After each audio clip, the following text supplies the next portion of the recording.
Swastiastu. Sebelumnya, perkenalkan nama Ibu Himarifani Deniswari. Baik, di sini Ibu akan mengajar pendidikan agama Hindu dan Budi Pekerti untuk kelas 7 semester 1. Untuk kali ini, pertama-tama Ibu ucapkan Om Swastiastu. Untuk kelas hari ini, Ibu isi dengan materi panciannya. Sebelum itu, mari kita berdoa.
Baik,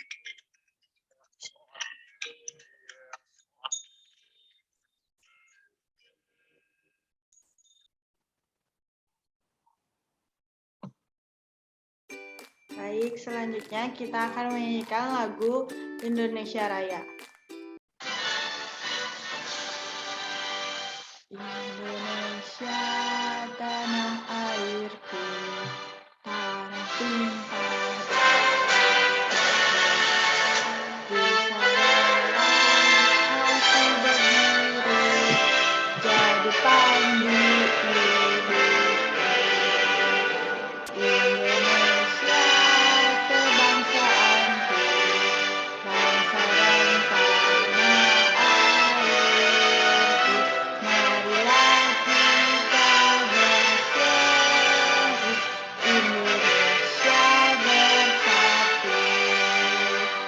Hiduplah tanahku, hiduplah negeriku, bangsaku, rakyatku semuanya. Bangunlah jiwanya, bangunlah jiwanya.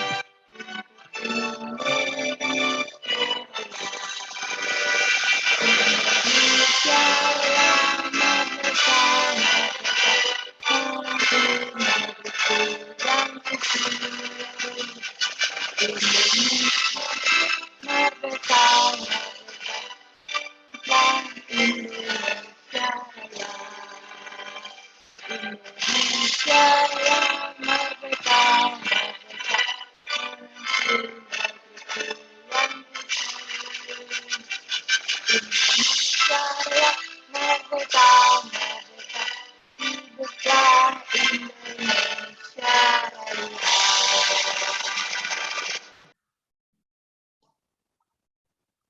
Baik, selanjutnya anak-anak siapkan alat tulis kalian untuk memulai pelajaran hari ini. Ibu mulai dari absen terlebih dahulu ya. Nikomang Ita Purnamisari. Hadir, Bu. Devi Gayatri. Hadir, Bu. Igede Eka Sudarmawan. Hadir, Bu. Made Kiara. Hadir, Bu.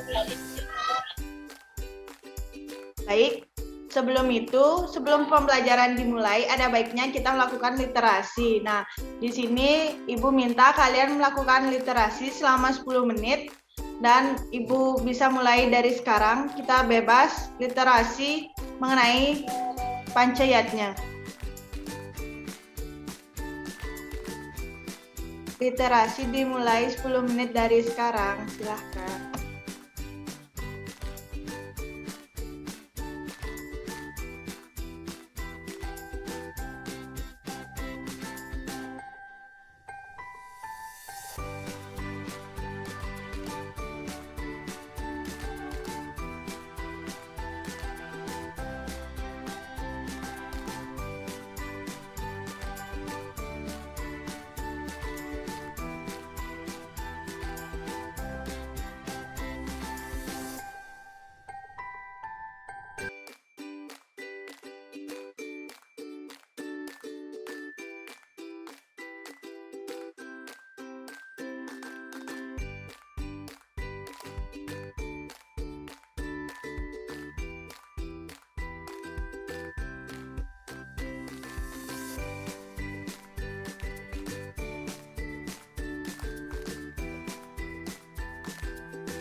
Baik, apakah literasinya sudah?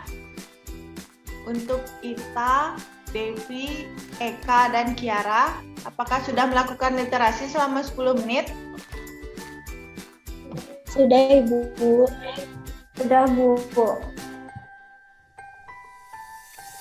Sudah Ibu. Baik. Di sini sudah melakukan literasi selama 10 menit. Nah, dari 10 menit itu kalian membaca mengenai tentang pancayatnya atau yang lain-lain. Boleh diceritakan sedikit selama 2 menit kurang lebih. Bisa dimulai dari Devi atau Eka ataupun Kiara ataupun Ita.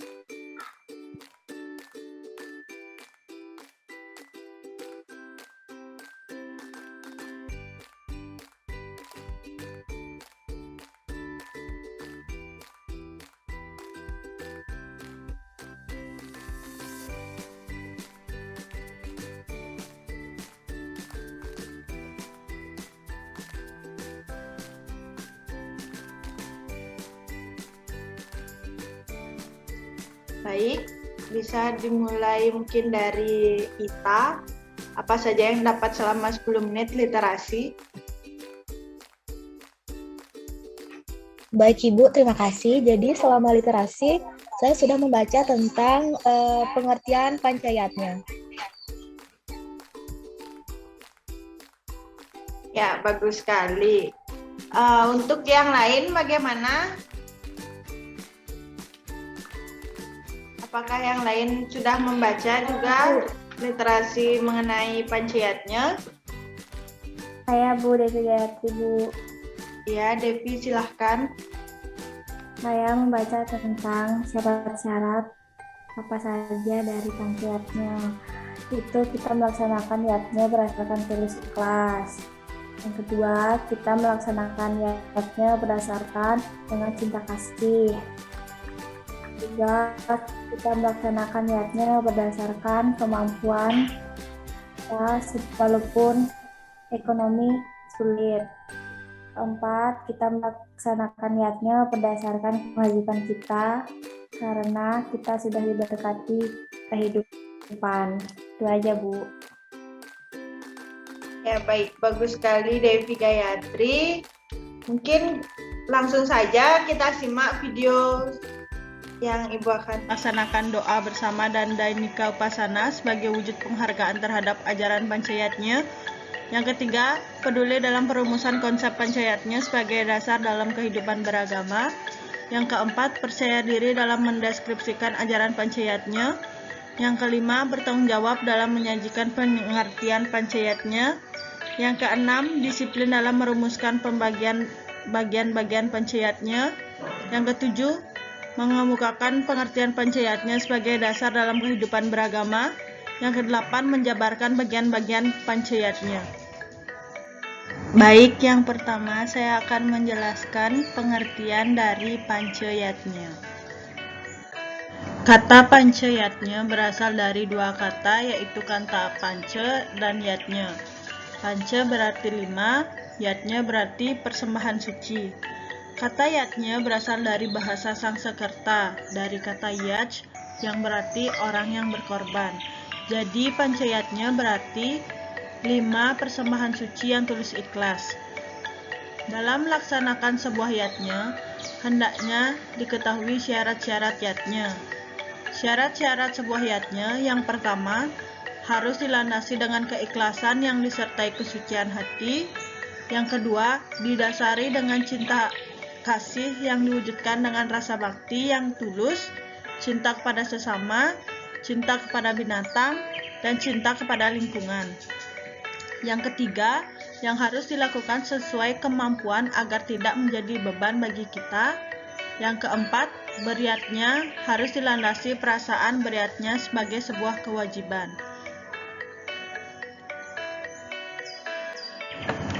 Baik, bagian kedua saya akan menjelaskan bagian-bagian pancayatnya.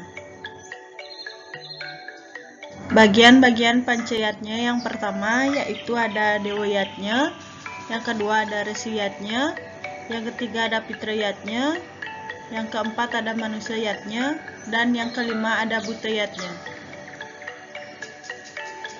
Yang pertama ada dewayatnya. Dewayatnya adalah persembahan kepada ide Sang Yang Widi dan para dewa.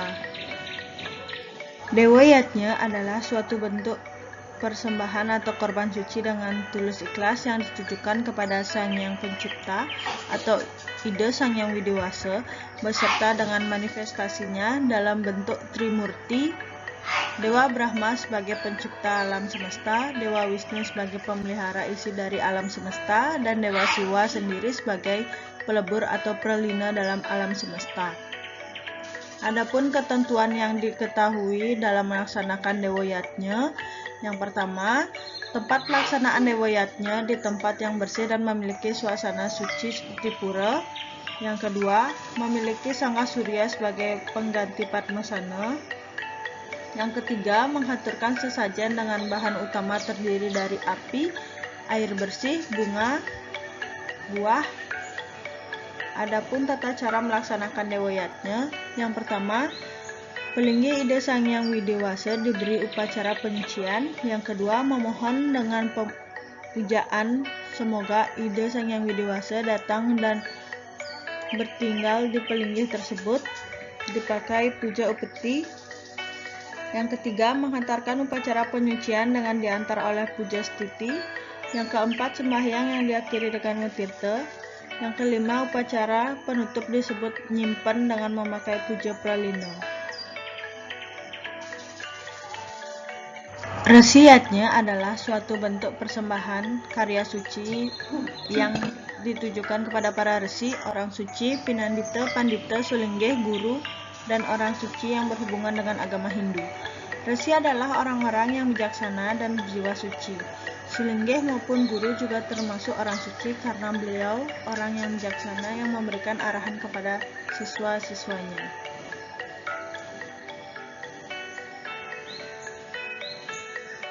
Pitra Yatnya adalah suatu bentuk persembahan atau korban suci yang ditujukan kepada roh-roh para leluhur dan betara-betara karena merekalah yang membuat kita ada di dunia hingga kita dewasa. Pitra Yatnya ini bertujuan menyucikan roh-roh para leluhur agar mendapatkan tempat yang layak di kayangan. Manusia Yatnya adalah suatu upacara suci yang bertujuan untuk memelihara hidup, mencapai kesempurnaan dalam kehidupan dan kesejahteraan manusia selama hidupnya. Buta Yatnya adalah suatu upakara atau upacara suci yang ditujukan kepada buta kala atau makhluk bawah.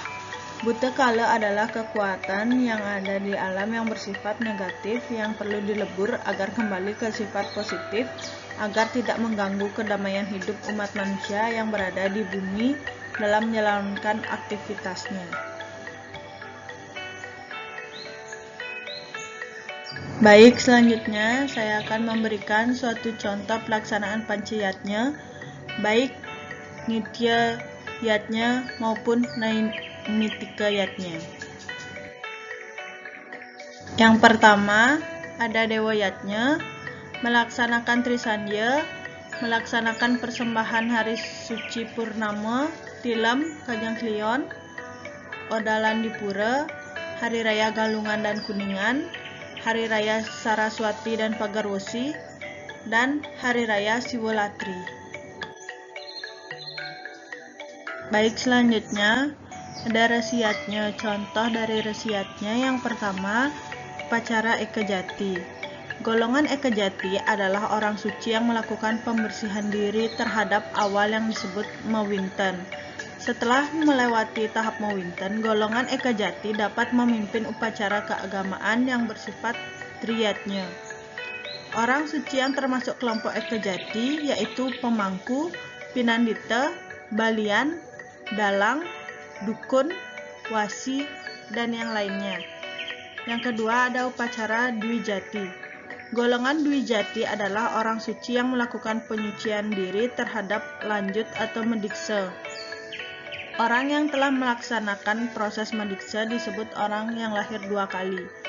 Kelahiran yang pertama dari kandungan ibu, sedangkan kelahiran kedua dari kaki seorang guru rohani dan acarya atau nabi. Setelah melakukan proses mediksa, orang suci tersebut diberi gelar sulinggih atau pandita. Kata pandita berasal dari bahasa Sanskerta yaitu pandit yang artinya terpelajar, pintar, dan bijaksana. Orang suci yang tergolong Dwijati adalah orang yang bijaksana. Orang suci yang termasuk kelompok ini pandita, pedanda, bujangga, maharesi, begawan, empu, dukuh, dan yang lainnya. Baik, di sini saya akan menjelaskan contoh dari fitriyatnya. Yang pertama, upacara ngaben. Ngaben sebenarnya adalah proses pembakaran mayat atau kremasi bagi penganut Hindu di Bali.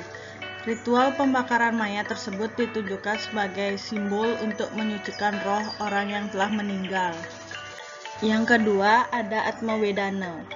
Secara umum dapat diartikan sebagai upacara yang bertujuan untuk menyucikan Atma Pitara seusai upacara ngaben, dan merupakan upacara yang dilakukan sebelum melinggih atau memposisikan Atma sang leluhur di rong tiga atau sanggah kemulan di masing-masing keluarga. Kalau bagi anak yang belum berumur 3 bulan, bila meninggal, almarhumahnya dikubur saja. Namun, anak yang berumur di atas 3 bulan dan sudah tanggal giginya, almarhumah diaben seperti orang dewasa, demikian disebut dengan ngelungah. Contoh pelaksanaan manusiatnya, yang pertama ada upacara mapandas, yang kedua ada upacara pawiwahan, yang ketiga upacara megedong-gedongan, yang keempat upacara kepus-pusar, dan yang kelima upacara ngeraja singa dan ngeraja swala.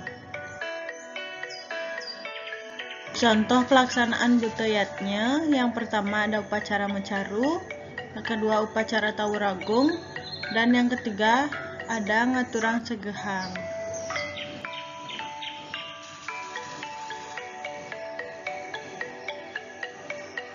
Sekian video pembelajaran dari saya tutup dengan Paramasanti. Om Santi Santi Santi Om.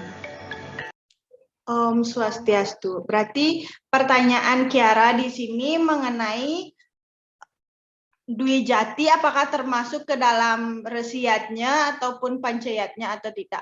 Baik, di sini Ibu akan menjelaskan sedikit mengenai yang pertama-tama kedudukan dari diksa tersebut. Nah, diksa ini merupakan suatu upacara untuk mengangkat sebuah resi untuk diangkat oleh nabinya sendiri, yaitu melalui upacara yang namanya Dwijati.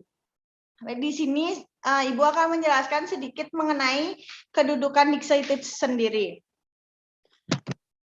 Diksa dalam ajaran agama Hindu adalah salah satu pengalaman dharma yang memiliki sifat mengikat dan wajib dilaksanakan oleh seluruh umat Hindu.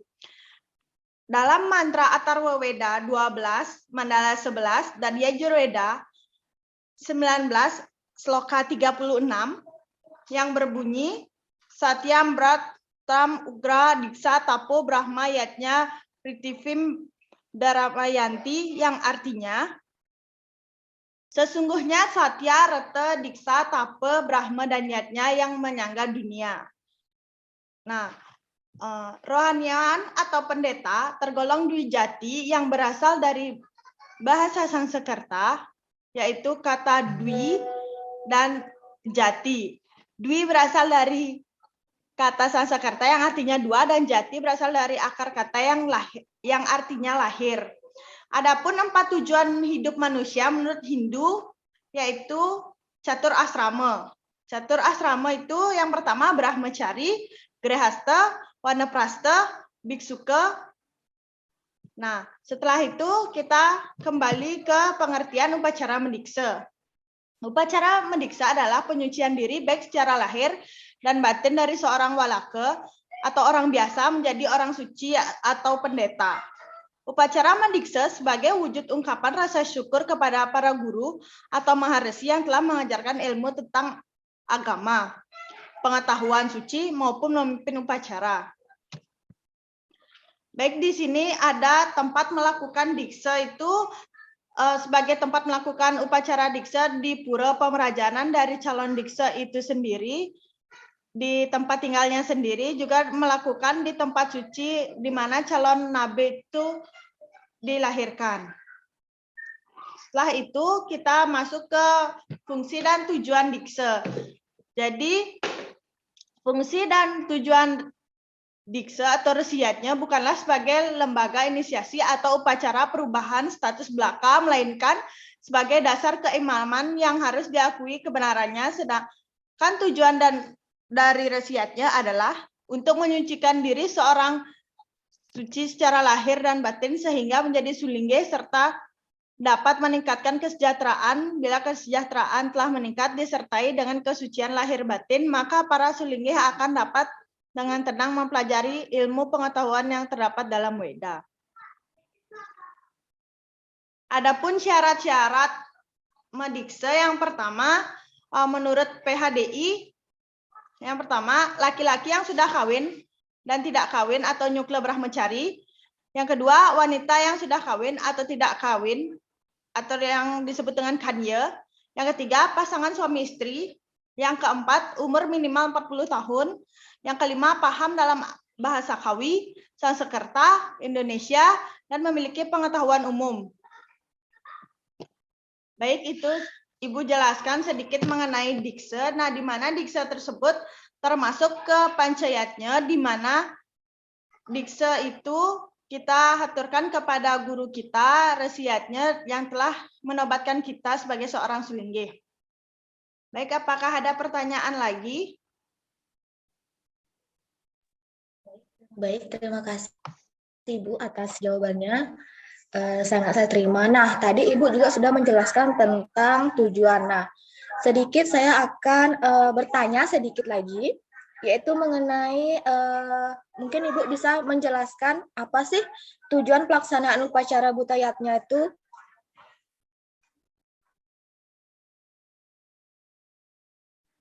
Nah, baik, sebenarnya butayatnya ini bukan hubungan kita manusia dengan manusia, melainkan secara skala dan niskala ya. Jadi untuk butayatnya itu sendiri, kita berurusan kepada para buta. Nah, di mana para buta ini yang telah menjaga kita dari kita lahir hingga kita hidup di dunia ini, kita selalu berdampingan dengan yang namanya para buta.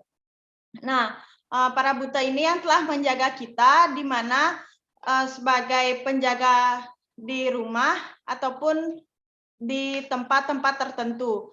Nah, para buta ini sebenarnya kita berikan dia sesajen berupa segahan untuk sehari-harinya, dan untuk kegiatan-kegiatan besar kita bisa melakukan upacara mencaru. Nah, seperti itu.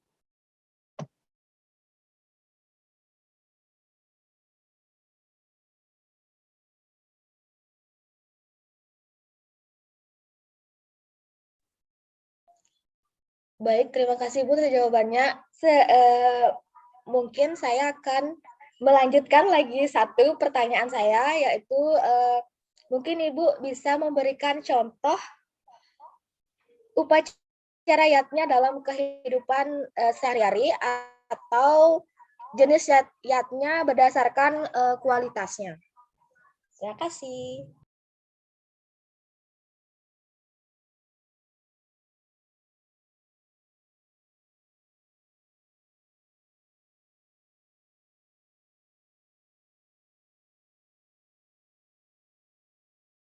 Om Swastiastu. Baik, di sini Bu akan menjawab dari contoh pelaksanaan dewoyatnya dalam kehidupan sehari-hari. Yang pertama, melakukan trisandia 3 kali sehari, selalu berdoa sebelum melakukan kegiatan, memelihara kebersihan tempat suci, mempelajari dan mengamalkan ajaran agama dalam kehidupan sehari-hari, dan yang terakhir melaksanakan persembahyangan pada hari-hari suci seperti Purnama, Tilam, Kajang Klion, Galungan, Kuningan, Siwalatri, dan yang lain-lain. Nah, selanjutnya Ibu akan menjelaskan contoh pelaksanaan fitriyatnya dalam kehidupan sehari-hari.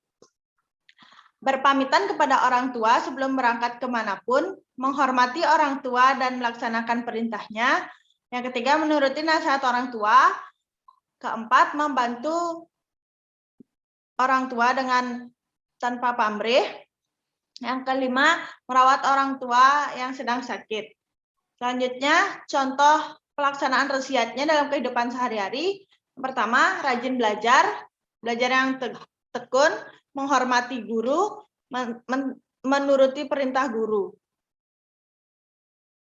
Yang keempat, ada contoh pelaksanaan manusianya dalam kehidupan sehari-hari, tolong menolong antar sesama, belas kasihan terhadap orang yang menderita, saling menghormati dan menghargai sesama, rajin merawat diri, dan yang terakhir melaksanakan upacara untuk meningkatkan kesucian diri seperti metatah, mewinten, moton, dan lain-lain. Selanjutnya, contoh dari pelaksanaan buteyatnya dalam kehidupan sehari-hari, merawat dan memelihara tumbuh-tumbuhan dengan baik, merawat binatang peliharaan dengan baik, menjaga kebersihan lingkungan, menyayangi makhluk lain, mesegah, dan mengaturkan sesajen.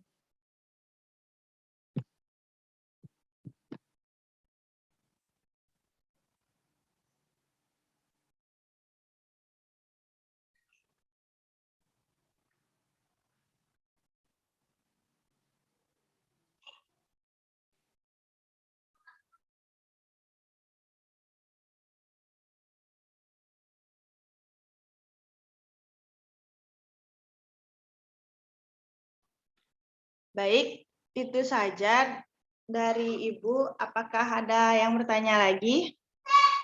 Saya Bu, tadi kan Ibu sudah menjelaskan tentang mesegah nih. Nah, mungkin Ibu bisa menjelaskan sedikit tentang bagaimana baiknya kita mesegah itu. Maksudnya, apakah kita mesegah itu setiap ajang kleon aja atau ada nih setiap daerah itu kan memiliki upacaranya tersendiri, berbeda-beda seperti di Badung, itu pun berbeda sama di Gianyar, seperti Tabanan, itu pun berbeda seperti di Gianyar. Nah, mungkin Ibu bisa menjelaskan sedikit tentang bagaimana sih itu mesegah, maksudnya kapan saja kita harus mesegah, apakah setiap kajian kleon saja atau sehari-hari? Mungkin itu aja yang bisa saya tanyakan, Ibu. Terima kasih. Baik, terima kasih atas pertanyaannya. Nah, menurut saya, mesegah itu kita lakukan setiap hari karena di mana para Buddha telah menjaga kita. Misalnya saya ambil contoh, para Buddha sudah menjaga kita dari kejahatan-kejahatan. Jika kita berikan dia sesajen hanya beberapa kali saja, mungkin dalam kasarnya dia kelaparan. Nah, sebaiknya kita melakukan mesegah itu setiap hari pada jam 6 sore. Alangkah lebih baiknya kita lakukan setiap hari, dan mesegah itu di setiap daerah itu berbeda-beda, tetapi makna dan tujuan dari mesegah itu sama.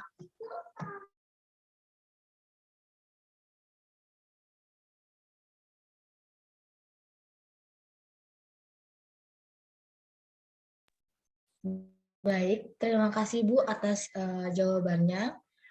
Itu dapat saya terima. Jadi kesimpulannya itu bahwa dalam kehidupan sehari-hari itu sudah disebut atau dinamakan yatnya berarti ya Bu ya.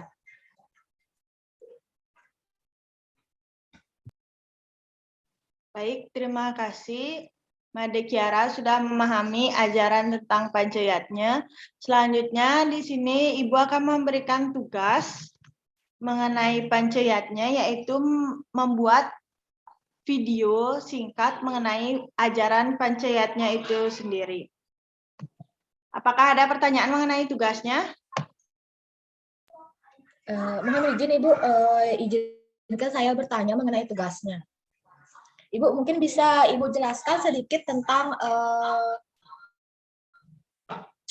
format tugasnya tuh gimana sih? Apa yang harus kita masukkan dalam video itu? Terima kasih, Bu. Baik, untuk penugasannya saya berikan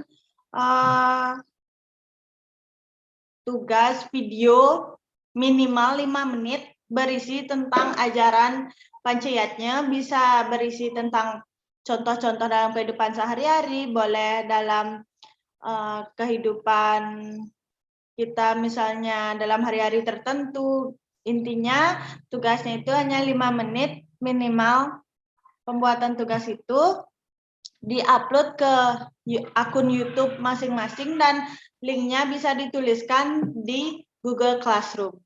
Apakah sudah jelas?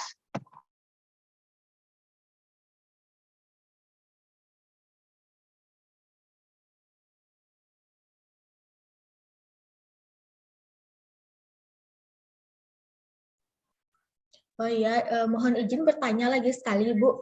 Jadi tugasnya itu dikumpulnya kapan ya, Bu? Baik, dikumpul seminggu setelah pelajaran hari ini.